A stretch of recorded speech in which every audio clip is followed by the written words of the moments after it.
মনোজ কুমার আগরওয়াল তিনি অত্যন্ত গুরুত্বপূর্ণ একটা বৈঠকে ডাক দিয়েছেন, অর্থাৎ কোথাও কি তার মানে খেয়াল করতে হবে যে মুখ্য নির্বাচনী আধিকারিকের কাছে কিন্তু এই বিশাল তালিকাটা তুলে দিয়ে এসেছেন বিরোধী দলনেতা 13,25,000। তারপরে খবর পাওয়া যাচ্ছে রাত 10টায় একটা বিশেষ মিটিং করতে চলেছেন মনোজ কুমার আগরওয়াল, মুখ্য নির্বাচনী আধিকারিক। কি নিয়ে এই বৈঠক? রুমা পাল আমাদের প্রতিনিধি ফোন লাইনে রয়েছেন, আরো বিস্তারিত বলতে পারবেন, সরাসরি রয়েছেন। রুমা, কি নিয়ে বৈঠক? দেখো, জানিয়ে রাখি বিকেল 4টে পর্যন্ত 6 কোটি এরকম 87 লক্ষ এমিনারেশন ফর্ম কিন্তু ডিস্ট্রিবিউশন হয়েছে। এখনও কিন্তু ডিস্ট্রিবিউশন বাকি রয়েছে এবং ডিস্ট্রিবিউশনে কিন্তু একটা সময়সীমা বেঁধে দেওয়া হয়েছিল এবং আজ পর্যন্ত সেই ডিস্ট্রিবিউশন করার কথা ছিল। সেক্ষেত্রে এখনও কিন্তু ডিস্ট্রিবিউশন বাকি রয়েছে। কেন বাকি রয়েছে, কত বাকি রয়েছে সেটা জানার জন্যই কিন্তু আজ রাত 10টায় সমস্ত ইআরওদের নিয়ে বৈঠক করবেন, অর্থাৎ এটা ভার্চুয়ালি বৈঠক হবে মুখ্য নির্বাচনী আধিকারিক মনোজ কুমার আগরওয়াল। এবং তার সঙ্গে আরও একটা বিষয় জানিয়ে রাখি, এবার কিন্তু বারবার কমিশন এটা মনে করিয়ে দিচ্ছে যে কোনো কারণে যদি কোনো ভোটারের ক্ষেত্রে দেখা যায় বা খসড়া তালিকাতে দেখা যায় কোনো ভুতুড়ে ভোটার বা কোনো অ্যাবসেন্টি ভোটার বা দেখা যায় যদি দুবার নাম আছে এরকম কোনো ভোটারের নাম উঠেছে, সেক্ষেত্রে কিন্তু খাড়া ঝুলবে ঠিক বিএলওদের ওপরে। এরকমই কিন্তু একটা বার্তাও পাঠানো হয়েছে কমিশনের তরফ থেকে সমস্ত ইআরওদের ক্ষেত্রে এবং তার ট্যাগলাইন বলে দিচ্ছি, সাবধানী হাটি আর দুর্ঘটনা ঘটি। অর্থাৎ বুঝতেই পারছো যে একেবারে সাবধান, মানে হুঁশিয়ারি দেওয়া হচ্ছে যে কোনোভাবেই যেন ইআরওরা এরকম না মনে করেন, যাতে বিএলওরা যখন দিচ্ছেন সার্টিফিকেট দিচ্ছেন সেক্ষেত্রে কিন্তু অত্যন্ত খুঁটিয়ে দেখতে হবে সমস্ত তথ্য এবং সেক্ষেত্রে যারা ভুতুড়ে ভোটার বা দেখা যাচ্ছে অ্যাবসেন্ট রয়েছে এবং দেখা যাচ্ছে যে তাদের দুবার দুই জায়গা ভোটারের নাম রয়েছে, সেরকম যদি কোনোভাবে খসড়া তালিকাতে পাওয়া যায় সেক্ষেত্রে কিন্তু খাড়া ঝুলবে বিএলওদের ক্ষেত্রে। এটা কিন্তু পরিষ্কারভাবে কিন্তু বার্তা দেওয়া হয়েছে। অন্যদিকে জানিয়ে রাখছি, আজকের যে এই বৈঠক আবারও জানা হচ্ছে যে 6,87 লক্ষ ফর্ম ডিস্ট্রিবিউশন হয়েছে সারা রাজ্যে। কিন্তু আমি বলি টাইমটা খুব অদ্ভুত, বিচিত্র নয় কি রুমা? রাত্রি 10টার সময় মিটিংটা কেন ডাকলেন? দেখো, জানিয়ে রাখি যে এই যেহেতু এখনো কাজ চলছে, নিয়মিত কাজ চলছে, সেক্ষেত্রে 10টার সময় মানে আজকে অনেকটা সময় দেওয়া হয়েছিল যে ডিস্ট্রিবিউশনের ক্ষেত্রে। যদিও কমিশন জানাচ্ছে ডিস্ট্রিবিউশন চলবে, এমন নয় যে যারা পাননি ফর্ম তারা পাবেন না, তারা কিন্তু ফর্ম পাবেন, কিন্তু তাদের একটা সময়সীমা বেঁধে দেওয়া হয়েছিল যে আজকের মধ্যে, তা না হলে ইআরওদের কাছ থেকে জানা হবে যে কেন এখনো ডিস্ট্রিবিউশন করা হয়নি, ফর্ম পাওয়া যায়নি। বেশ কিছু কিন্তু জেলা রয়েছে যেটা জানাচ্ছে এর কমিশন 75% থেকে কিন্তু কম ডিস্ট্রিবিউশন হয়েছে।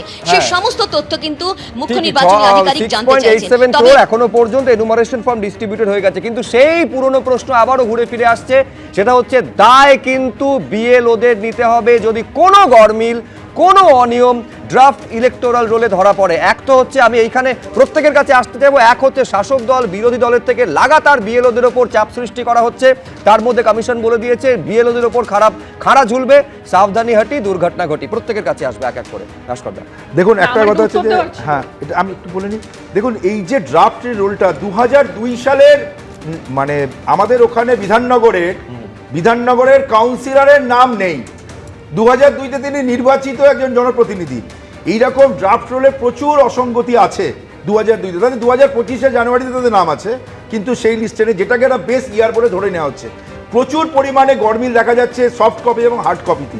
হার্ড কপিতে নাম আছে, সফট কপিতে নাম নেই।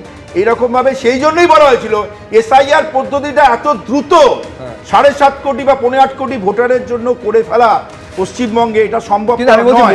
এইটা হচ্ছে বিএলএরা কতটা স্যান্ডউইচ, আমি বারবার এই প্রশ্নটা তুলতে হবে। এক তো হচ্ছে তাদের বিরুদ্ধে একাধিক অভিযোগ রয়েছে, তার মধ্যে রাজনৈতিক দলগুলো তরফ থেকে চাপ, এবং দ্বিতীয়ত হচ্ছে কমিশনের তরফে। আমি প্রথমে একটু বলি, কেয়াদি আমার ভালো লাগলো শুনে, বেশ কেয়াদি বেশ মমতা ব্যানার্জির আশ্রয় নিতে হলো কেয়াদিকে উত্তর দেওয়ার জন্য। মনে করে দেখা দরকার ছিল আসলে 2002-এর পরে 2003-এর নির্বাচন হয়েছে, 4-এর নির্বাচন হয়েছে, 6-এর নির্বাচন হয়েছে, 2002-তে এসআইআর এ নাম বাদ যাওয়ার পরে যা ডাবল এন্ট্রি ছিল এই ছিল, সমস্ত নাম বাদ যাওয়ার পরে এগুলোতে বামফ্রন্ট জিতেছিল। ফলে এটা নিয়ে এত সন্দেহ প্রকাশ করার কিছু হয়নি। আর মমতা ব্যানার্জি কি করেছিল, কি বলেছিল, ওটা ভাস্করদার থেকেও ভালো বোধহয় কেয়াদিরা জানে। আমার এগুলো কথা নয়, কথা যেটা আমার বলার সেটা হচ্ছে যে এই যে বলছো না বিএলওরা স্যান্ডউইচ হচ্ছে, যে বিএলওরা সঠিকভাবে কাজ করতে চাইছে তাদের উপর যে হুমকি আসছে আমরা জানি, এরকমও বলা হচ্ছে বিএলওদেরকে। সবাই তো এলাকার বিএলও নন, ফলে একটু অসুবিধায় পড়ছেন কেউ কেউ, তাদেরকে বলা হচ্ছে শাসক দলের পক্ষ থেকে চলুন তাহলে বেশ, আমাদের বেশ, কেয়া ঘোষ, আমি দুজনকে থামালাম। কেয়া ঘোষ, কেয়া ঘোষ, আমি থামালাম মধুজা সেন রায়, ভাস্কর সিং রায়কে। প্লিজ কেয়া ঘোষ, আমি এদিকটা সম্পূর্ণ থামালাম। আরে কেয়া ঘোষ, প্লিজ থামুন। আরে কথা কেয়া বলতে ঘোষ, দিন না। হ্যাঁ। বিএলওদের উপর হুমকি হচ্ছে, বিএলওদের উপর হামলাও হতে পারে, এবং নির্বাচন কমিশনকে অনুরোধ করব বিএলওদের নিরাপত্তা নিশ্চিত করুন। এবং যে বিএলওরা, যেটা আজকে মাননীয় বিরোধী দলনেতা বলেছেন যে 65 জন বিএলও, সেই বিএলওদের বিরুদ্ধে আইনি ব্যবস্থা নিতেই হবে। তা না হলে এইটা যদি দৃষ্টান্ত স্থাপিত না হয় তাহলে অন্য বিএলওরা তারা তৃণমূলের সমর্থন করে ব্যবস্থা নিতে হবে। এই যে কথাটা বললেন আপনি, কিসের ব্যবস্থা নেবেন? বিএলওদের যে কোনো দলকে সমর্থন করার অধিকার কি নেই? তাহলে আপনি বলছেন ব্যবস্থা নিতে হবে। শুভেন্দু অধিকারী বলছে তারা নাকি তৃণমূলের সমর্থক, সেই জন্য তাদেরকে ব্যবস্থা নিতে হবে। এরকম হতে পারে না কোনোদিনও। আপনাদের বিএলএ নেই, সাংগঠনিক দুর্বলতা মানুষের সঙ্গে নেই, সেইটা ঢাকার জন্য আজকে আপনারা এই বেশ, বেশ। দেখুন, নির্বাচন কমিশন বিজেপির পার্টি অফিসে পরিণত হয়েছে। তৃণমূল কংগ্রেসের তরফে এই অভিযোগটা প্রথম থেকেই আসছে। এইবার আমি একটা গতকাল নির্বাচন কমিশনের তরফে জারি করা নোটিফিকেশন আপনাদের সামনে রেখেছি বা বিজ্ঞপ্তি, যেখানে বিএলএ নিয়োগের ক্ষেত্রে কিছু পরিবর্তন আনার কথা বলা হয়েছিল। কি বলা হয়েছিল? বলা হয়েছিল যে পার্ট বা বুথে যদি কোনো রাজনৈতিক দলের এজেন্ট না থাকে বা বিএলএ না থাকে, তাহলে ওই বিধানসভা এলাকায় যে কোনো রেজিস্টার্ড ভোটার তারা সেই রাজনৈতিক দলের বিএলএ হতে পারবে। আমি কেয়া ঘোষের কাছে এই কারণে আসবো যে এইখানে তৃণমূল কংগ্রেসের স্পষ্ট অভিযোগ যে সাংগঠনিকভাবে এই রাজ্যে দুর্বল বিজেপিকে এইভাবে মদত যোগাচ্ছে জাতীয় নির্বাচন কমিশন। দেখুন, ওনাদের তো আপত্তি থাকতেই পারে, অনেক কিছুতে আপত্তি। এসআইআরে যাদের আপত্তি তাদের এই বিএলএ কোথাকার কেউ হবেন, অন্য পার্টের হবেন কিনা অসুবিধে নেই। আমি যেহেতু এটা আমরা নির্বাচনের কথা বলছি, নির্বাচনের আগে হচ্ছে, আমাকে বলুন তো পশ্চিমবঙ্গের মধ্যে যারা পশ্চিমবঙ্গে বসবাস করে, একেবারে জাতীয় নির্বাচন কমিশন বিজেপি আপনাদের রাজনৈতিক দলকে বিজেপিকে সুবিধা করে দিচ্ছে। বলছি যে না, যেই দলের কাছে রাজীবা সিনহার মতন একজন উজ্জ্বল রাজ্যের নির্বাচনী আধিকারিক থাকেন, যাকে সান্ধ্যকালীন আড্ডায় এআইবিআই ছবি নাকি তৃণমূল বলে দেখা যায়, তারা বলছে যে রাজ্যে আমরা দেখেছি অনুপ্রাণিত রাজীবা সিনহা, যিনি রাজ্যের মুখ্য নির্বাচনী আধিকারিক ছিলেন, তাকে মাননীয় হাইকোর্ট পর্যন্ত দাবড়াতে দিয়েছিলেন। তিনি ভাস্কর সিং রায়, আমি কেয়া ঘোষকে থামালাম। ভাস্কর দা, দেখুন বিএলএ 2 কেন করা হয়েছে? যারা বুথ কর্মী সেই অঞ্চলের মানুষকে চেনেন, সেই ধরনের মানুষকেই তো বিএলএ করা যাবে। আপনি শ্যামবাজারের কোনো একটা বুথের জন্য বালিগঞ্জ থেকে আপনি কি ভোট নিয়ে আসবেন? তার তো চেনা সময় না। আমি বলছি এইটা তো শুধুমাত্র বাংলার ক্ষেত্রে নয়, সমস্ত যেখানে যেখানে এসআইআর হচ্ছে, তাহলে যেখানে তৃণমূল কংগ্রেস দুর্বল সেখানে তৃণমূলের ফায়দা পাবে। মধুজা সেন রায়, আমি এই ভাস্কর দা একটু থামলে কথা বলতে পারি। বৈঠকে আমরা যখন এই দাবিটা করি, আমরা যখন খুব যুক্তি সহকারে এই কথা বলি যে আপনারা তো সব জায়গায় বুথের লোককে বিএলও করতে পারছেন না। সরকার যদি বিএলও সব জায়গায় বুথের লোককে না করতে পারে, তাহলে বিএলএ কেন হচ্ছে যে আমাদের বুথের লোককেই করতে হবে?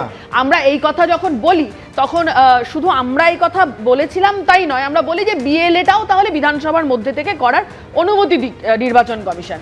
আমরা যখন এই কথা বলি শুধুমাত্র আমরা এটার পক্ষে ছিলাম এরকমটা নয়। আজকে ভাস্কর দা এত কথা বলছে, এত দয়ালু হতে আপনাদের কেউ বলে কি করা যাবে? তাতেও তো বিএলএ দিতে পারছেন না। এবার কথা হচ্ছে তাতেও বিএলএ নেই আপনাদের সব বুথে। কথা হচ্ছে যে এই যে বিএলও যাই বলুন না কেন, গোটাটা তো হচ্ছে নির্বাচনের কাজটাকে সুষ্ঠুভাবে এই এসআইআর এর কাজটাকে করার জন্য হচ্ছে। এবার দেখুন, এখানে দাঁড়িয়ে এই বিএলএ বাইরে থেকে আসুক, বিএলও বাইরে থেকে আসুক, যে ঘটনাই ঘটুক না কেন, আমার দুটো কথা খুব পরিষ্কার। এক, কোন বিএলএ কোন বিএলওকে তৃণমূল কংগ্রেসের চাপ যেন সহ্য করতে না হয়। আপনাদের বিএলএ নেই কোন জায়গায়। আপনি বলুন যে আপনাদের বিএলএ কোথাও নেই, সেটা বলছেন না কেন? কেন নেই? এই চাপার উত্তরের মধ্যে আমি আবার দর্শকদের স্মরণ করিয়ে দেব, আজ রাত 10টায় অত্যন্ত গুরুত্বপূর্ণ বৈঠক ডেকেছেন মুখ্য নির্বাচনী আধিকারিক। আপাতত